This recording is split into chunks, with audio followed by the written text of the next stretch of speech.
E galera, que bom mais uma vez a oportunidade de a gente estar junto, batendo um papo a respeito da palavra do Senhor. E nesse dia a gente vai estudar a lição de número 14, que traz por título A Resposta de Asaf. Aprender com Asaf a superar as crises de fé em que nós vivemos, né? Nosso versículo-chave, ele é no livro dos Salmos hoje, Salmo de Asaf, né? A gente vai ler o verso de número 28. A palavra do Senhor diz assim: Quanto a mim, bom é estar junto a Deus. No Senhor, Deus, ponho o meu refúgio para proclamar todos os seus feitos. Asaf era um homem muito respeitado no reinado de Davi. Asaf era um dos levitas companheiros de Davi, na época de Ezequias ele até é tratado como um profeta, né? Ele era um levita de extrema importância, né? Era um dos músicos de Davi, compôs alguns salmos. Era um homem de extrema importância, alcançou um nível de grandeza dentro do reinado de Davi. E muito interessante que até mesmo esse homem, né, dotado de poder humano e até mesmo espiritual, teve seus momentos de crise, teve seu momento de crise da própria fé. Nós já comentamos, já dentro dessa lição, o próprio professor Wagner e as demais lições que nós estudamos, vem insistindo nesse assunto, vem tratado, porque é um assunto de extrema importância, né? Todos nós somos sujeitos a crises. E muitas das vezes nós questionamos, porque se Deus tem todo o controle, todo o poder, por que o mal prospera, né? Por que o mal prospera?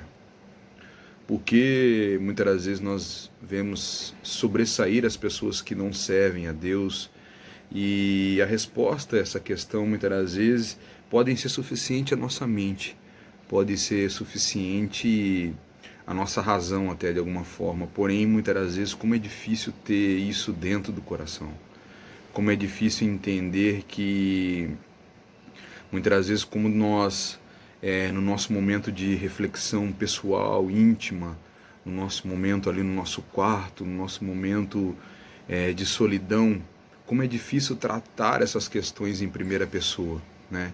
Porque quando nós vamos falar do outro, de situações que as pessoas vivem, parece ser fácil, né? Falar da vida dos outros é fácil, porque na nossa cabeça pode gerar determinadas dúvidas, pensando que se eu que sou servo do Senhor, eu que me esforço tanto para agradar a Ele, sou bombeado por dificuldades a praticamente todo momento. Nós que servimos ao Senhor com alegria, nós que buscamos a Ele de maneira íntima, pessoal, porque ainda muitas das vezes quando nós olhamos para pessoas que parecem que desonram a Deus, que desonram realmente a Deus, né, nas suas vidas cotidianas, pessoas que sequer se importam para o lado da fé, né, que vivem as suas vidas dissolutamente, parecem prosperar, parece que a vida deles tem mais alegria e felicidade que a nossa. É um sentimento muito comum. Eu passo por isso, eu creio que você que assiste hoje também deve enfrentar esses momentos na vida de vocês. E é engraçado que crise de fé não é uma exclusividade sua. Muitos e muitos personagens bíblicos já passaram por isso, né? A gente pode ver que muitas vezes José, né, foi vendido pelos seus irmãos escravos, e ali na cadeia ele com certeza teve momentos de questionamento por tudo aquilo que ele vivia, sem saber do propósito que Deus tinha adiante sobre a vida dele. Imaginem vocês Jó, né, que no mesmo dia perdeu os bens, perdeu a família, perdeu a mulher e perdeu a saúde. Ele poderia fazer questionamentos a respeito de tudo que vinha acontecendo com ele. E já no Novo Testamento o próprio apóstolo Paulo, né, depois de ser tirado ali do meio dos judeus e fariseus, ser colocado como apóstolo de Cristo para pregar o nome dele, teve os seus momentos de prisão, Como a própria palavra diz, ele foi açoitado, ele passou por naufrágio, ele passou fome, né? Então acredito que esse questionamento pode ter chegado ao coração dele também. Porém, né, como nós já sabemos da história de todos esses homens, todos eles prosperaram e venceram, né? Então nessa manhã eu gostaria que juntos pudéssemos tentar um pouquinho entender, né, porque tais coisas vêm sobre a nossa vida, né? De homens que tiveram até mesmo um ministério bem relevante a respeito de Deus e tiveram seus momentos de crise existencial, porque a crise vem para todos. Nós que servimos a Deus de coração, né, nós que somos sinceros diante de Deus, nós teremos, é muito comum passar por isso. Então nessa manhã, nesse dia, a gente vai tentar entender um pouquinho o que acontece, né, o que deve acontecer conosco. O próprio Asaf levantou esse questionamento ao Senhor, como diz aqui na lição, comparando a vida, né, a sua vida como servo de Deus, a vida daqueles que não se importavam com Deus e até mesmo com os próprios inimigos dele. Esses homens, eles começou a considerar, Asaf nesse momento começou até a considerar a vida dos seus inimigos como mais importante do que a dele, né?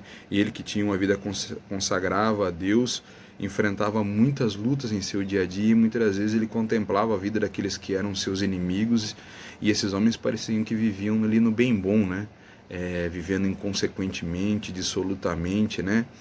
E muitas vezes até aquele jovem, aquele amigo nosso, muitas vezes quando nós paramos a observar, seja do colégio, da faculdade, né, do nosso ambiente de trabalho, aquelas pessoas que estão próximas a nós, muitas vezes vivem de uma vida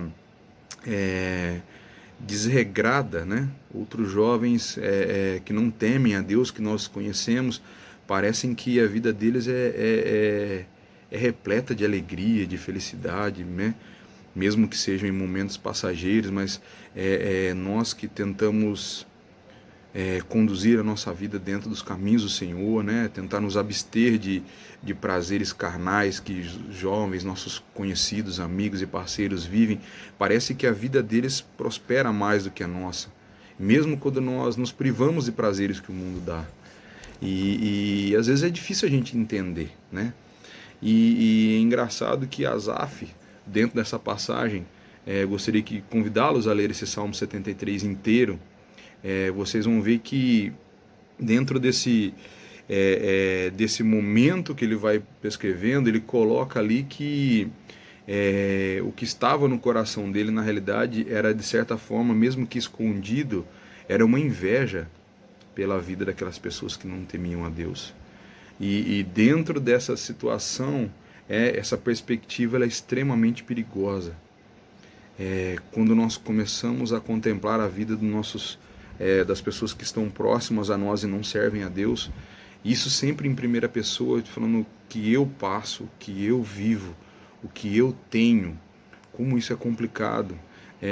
Eu ver a vida das pessoas que estão à minha volta, né? As pessoas que eu convivo no meu dia a dia, que não temem a Deus, elas parecem ter o melhor mais do que eu tenho, elas parecem ter coisas melhor do que eu tenho. E esse sentimento ele começa a roubar a nossa paz, essa perspectiva de sempre olhar as demais pessoas pelo lado de fora, ela é uma perspectiva muito perigosa, porque o nosso coração ele tende a querer pregar essas peças. Muitas vezes a nossa razão ela olha para essas coisas de uma maneira diferente, ela tenta até nos alertar, mas o nosso sentimento de humanos, de homens, mulheres, né? Nosso sentimento interno, ele costuma pregar algumas peças em nós.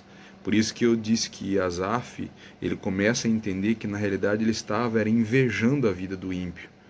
E graças a Deus, né, através da sua palavra, dentro do próprio versículo aqui, a perspectiva do coração dele, da vida dele, da alma dele começa a mudar. E ele assume no versículo 31 que essa visão invejosa cega-lhe o entendimento espiritual. E isso faz com que ele esqueça, na realidade, o destino dos ímpios através da que a palavra do Senhor diz, né? Que eu sei o destino deles. Eu sei para onde a alma, para onde o espírito, para o lugar de tormento que eles terão como destino, né? E quando nós somos cegados pela inveja, quando nós somos cegados por esse momento de desequilíbrio pessoal e espiritual, nós começamos a pensar muito no hoje, no agora, e nós esquecemos do nosso futuro, do nosso amanhã, que a nossa vida está colocada e guardada nas mãos do Senhor. Porém, a própria colocação de Asaf no Salmo 73, a gente percebe que ele tem a humildade e a sinceridade de se abrir, de abrir a tua alma primeiramente a Deus, abrir o seu coração, pedir para Deus que Deus ele adentre, né, a todos os cantinhos escuros da vida de Asaf, tudo aquilo, todo esse sentimento mal que o incomodava, toda essa inveja que ele sentia pelos seus inimigos que pareciam prosperar mais do que ele, isso fisicamente, né?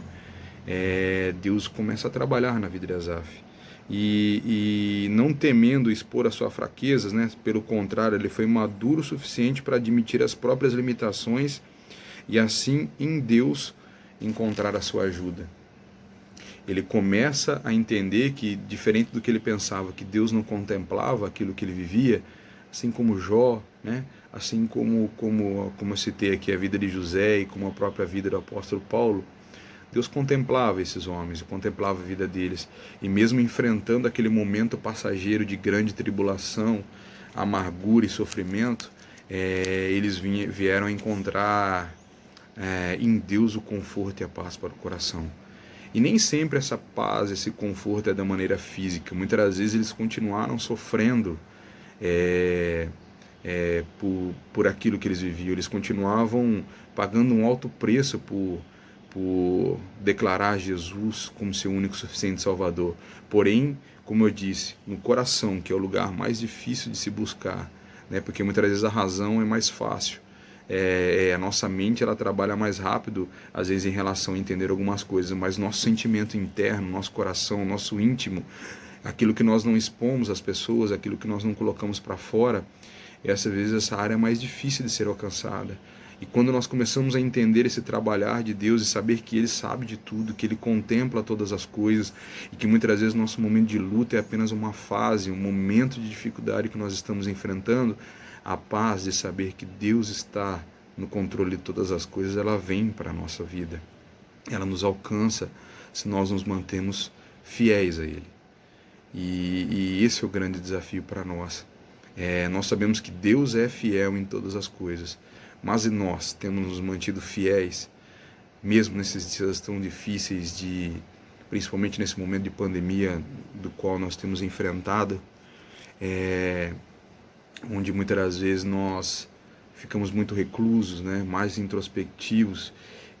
Me faz lembrar de uma conversa que Nicodemos teve com Jesus, e aquela passagem bastante conhecida no Evangelho segundo João, no capítulo 3, onde Nicodemos fala, mas espera aí, para eu nascer de novo vou ter que voltar para o ventre da minha mãe e nascer de novo? Jesus dá uma resposta interessante a Nicodemos, que ele diz assim: Nicodemos, o que é nascido da carne é carne.